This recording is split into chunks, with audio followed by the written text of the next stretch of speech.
Previously on X-Men. To start off, I still can't get enough of this opening. And I also love how they don't just stick to the same scenes, as they seem to enjoy switching it up. So the way we start episode 2 is with this fraud report in the news as a whole Ferris wheel about to fall and take this kid with him. But contrary to many people in this verse beliefs, the day is saved by the master of magnetism himself. I can't even lie, I knew where they was going in this direction, but it still shocks me to see him willingly save humans. It's one thing with the kid, but they are all still humans at the end of the day. Eric had to watch his friends and family were tortured and killed mercilessly as a kid for being Jewish, and brings that to his adulthood being a mutant. So it wouldn't surprise me in the slightest if he just watched them all die with little to no care. After the act of heroism, we come back to the X-Mansion with some mixed emotions. Cyclops is currently dealing with the fact that he was cucked out of leadership by the professor. But in all reality, he has all the right to do so, because it's one thing to hand it down to someone like Storm, Jean, or even Wolverine. But Magneto?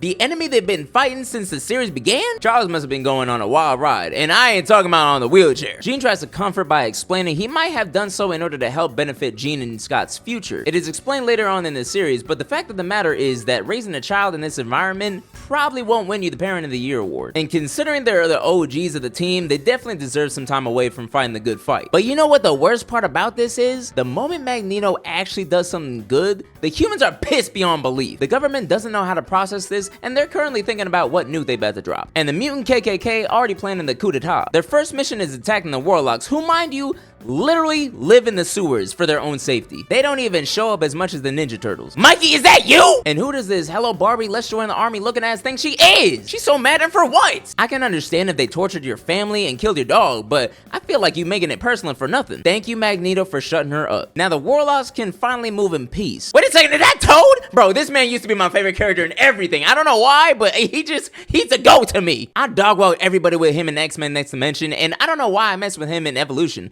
All things considered, he was nasty. If that's not him, it's kind of awkward. You know what's even more awkward? These words that Magneto said to, I don't know, Spinner. Let's call him Spinner for now. You shall never be afraid again.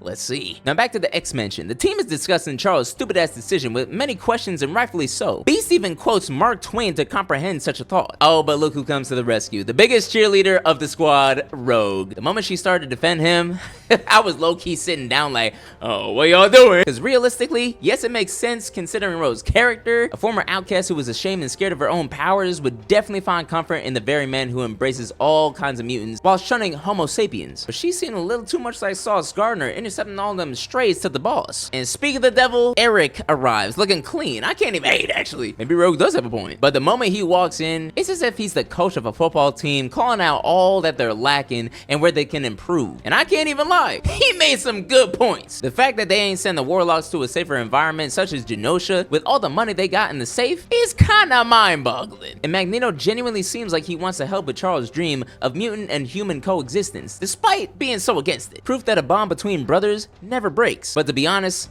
Scott really hates this, and even made a pun of keeping an eye on him. Yes, Scott, we get it. We saw your powers in episode 1. He even asked Jean to read his mind and see if he's being honest or lying by sticking by Charles' vision. Can you imagine if they did that and it was just like, these idiots don't got a clue in the world. Ain't nobody trying to live alongside these bum-ass humans. Xavier can stay outside because I'm using the handicap stall now. He was real for calling Storm a goddess though. Bro knows game. And despite trying to get along with them, they still show opposition, to which Magneto drops such a bar on these Boy Scouts saying, you have finally realized what I did ages ago. Even Charles Xavier can make a mistake. And most definitely because bro has made many in the comics. Next in the episode, we get a scene dedicated to Storm and Jean, to which I already knew was about to hit.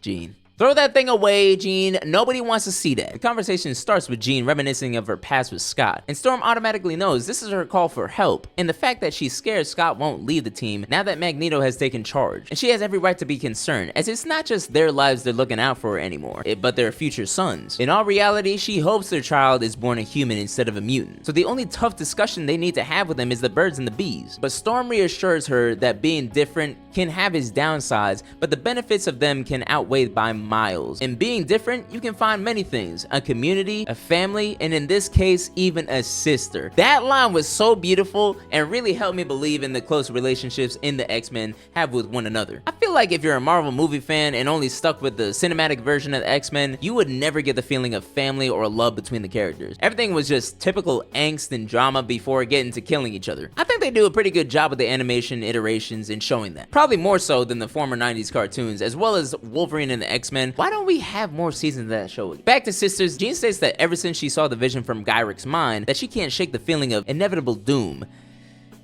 Yeah. When she says she sounds like a fool, Storm says, no, Jean, you sound like a mother. My heart can't take it!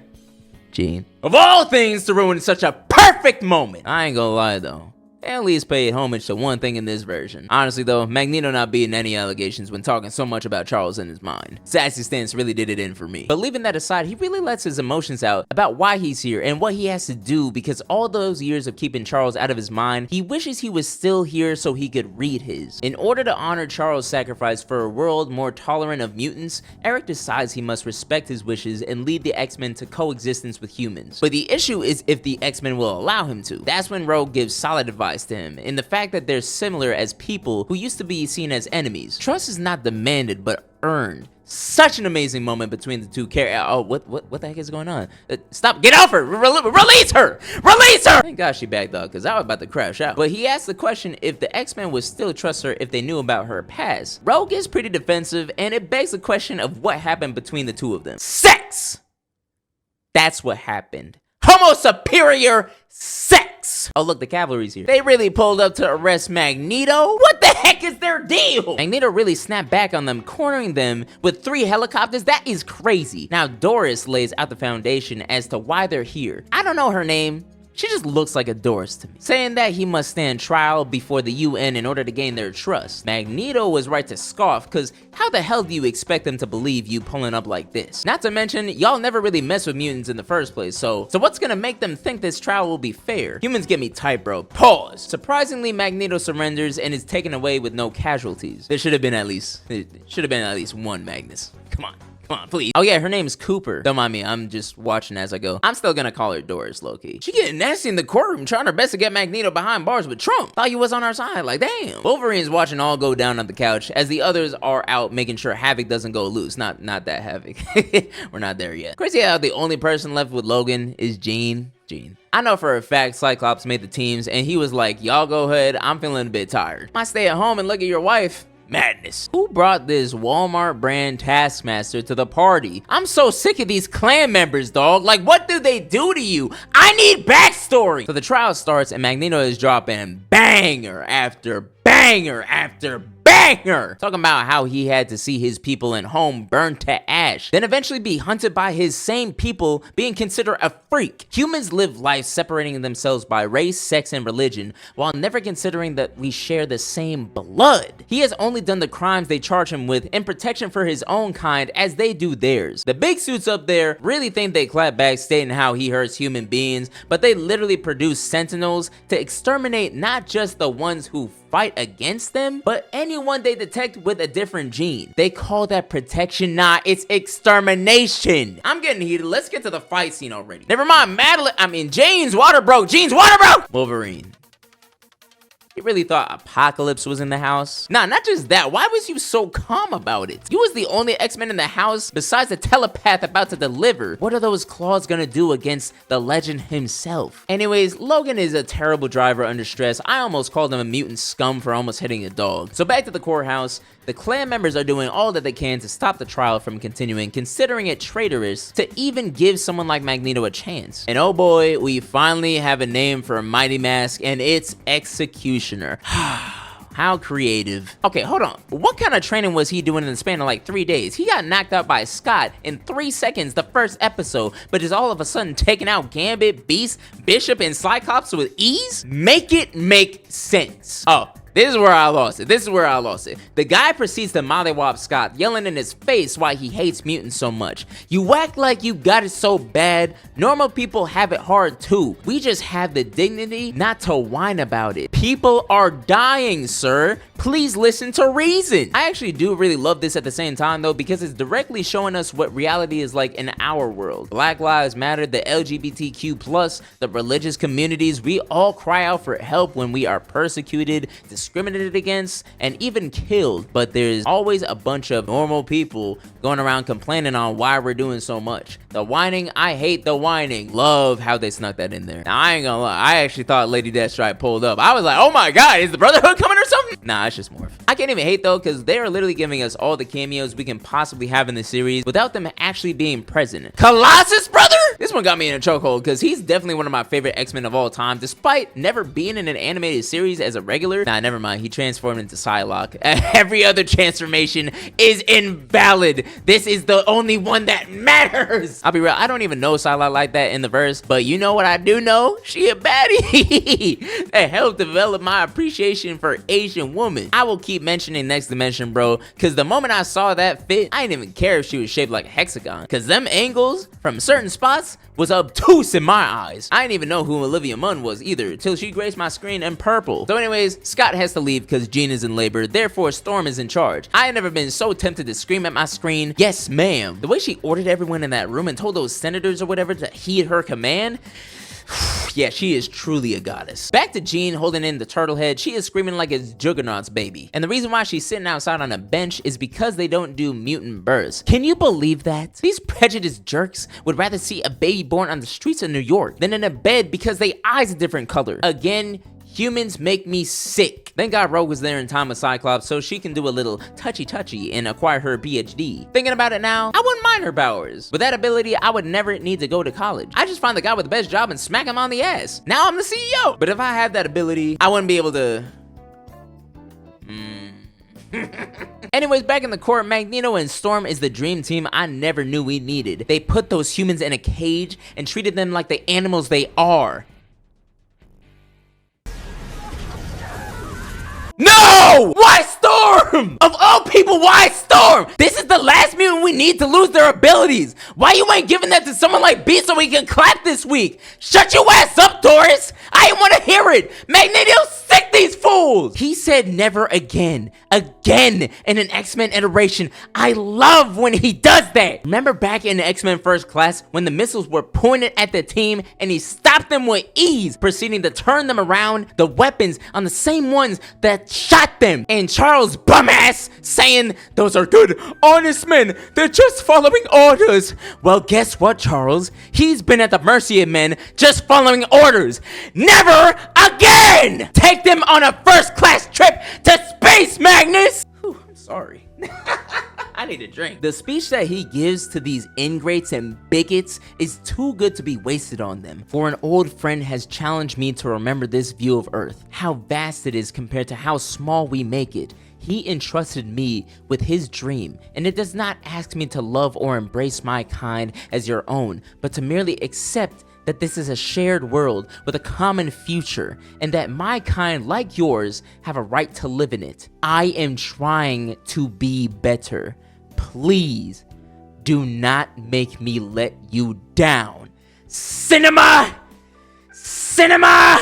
Cinema! Wolverine, stop sitting in the cuck chair and celebrate Magneto's greatness. So now they switching up, huh? Genosha is officially a part of the United Nations, which now means they are trying to accept them, just like Scott is trying to accept Magneto as part of the team and family. Magneto gives advice to him and Jean, who plan to leave, of how the world can be kind, but also cruel whenever we least expect it. Despite it being a great time for mutant kind, it was not without cost, as we pan over to Aurora, who has just been given the worst news of her life. The suppression of her powers appear to be permanent due to the blast dealt to her by the Executioner. They did this really amazing thing with her as this, she was being given the news where Jean's comfort became white noise in her head. Something like that. After having accepted yourself for the goddess that you are, being suddenly taken away is nothing short of cruel. So with that, Storm leaves the X Mansion with a letter giving her farewells. The main reason why Storm has left was because Jean promised her that she would stay by her side instead of moving on with her life. Robbing her of that future with Scott and Nathan due to her own circumstances is the last thing that she wants on her head. And as it... Damn! I'm sorry. Jean, I ain't know that you was bagging it down there like that, huh? Anyways, they go on to show the other X-Men during her monologue, with Scott playing with the newly born Nathan, Magneto remembering his old friend Charles, Rogue visiting. Everything was going so well. Why are you taking your glove off? I would much rather see Morph putting the moves on Logan while smashing a couple beers. He actually played too much though, cause bro was just heartbroken in person. Had to watch the son of another man come out your girl you love and throw a bag of Fritos in his face, all the while wearing the face of Victor Creed, his mortal enemy? You're hilarious, but so rude, dog. Gambit, know your worth, brother. Know your worth. You're better. You know you are. What's up with the cucking in this show, man? So anyways, Storm goes on a journey for herself on that trash-ass bus, never to be seen again. For like an episode. After reading the letter, the rest of the team, they all mourn the loss of their friend. Gambit was on Magneto's ass though, letting him know that it should have been him and not her that lost her powers. I mean, yeah, but like, that's Magneto, Gambit. We need him for the plot. But I would still stand by your side in anger, cause he touching up on your girl. Tuesday. Of course, Morph trying to lighten the mood with a joke, saying Storm will be back in no time, and cue the doorbell. Now, I don't know what I was expecting or who I was expecting at this moment. My thoughts were either Cable, Charles, or even Mystique. But no, we got Jean. What a cliffhanger, man. I remember I was sitting in my chair like, huh? I was so lost, I ain't even think this route was possible. But it led me to believe we ain't even scratched the surface for this series. So that has been my feelings of episode 2 of X-Men 97. I hope you'll stick with me for episode 3, even though, you know, it's been like 2 months since I posted episode 1. I know it's not gonna be that long, I promise. I say that now. Love y'all, take it easy. Peace.